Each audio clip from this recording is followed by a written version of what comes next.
On the left wing of Lancaster is Squadron Leader Steve Morris.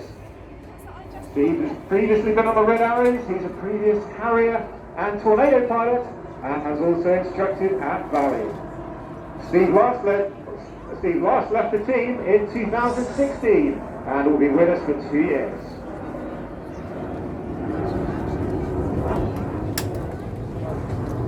Now, if many of you think that rolling Lancaster is very unrealistic, well, the famous test pilot Alex Henshaw repeatedly rolled the Lancaster several times during his time testing them at Castle Bromwich.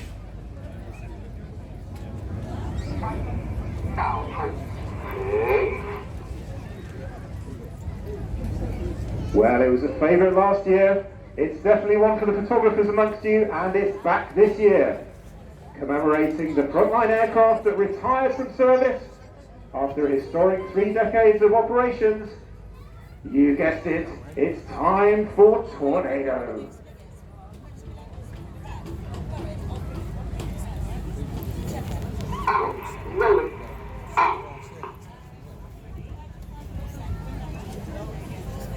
Old mod, nag-vlog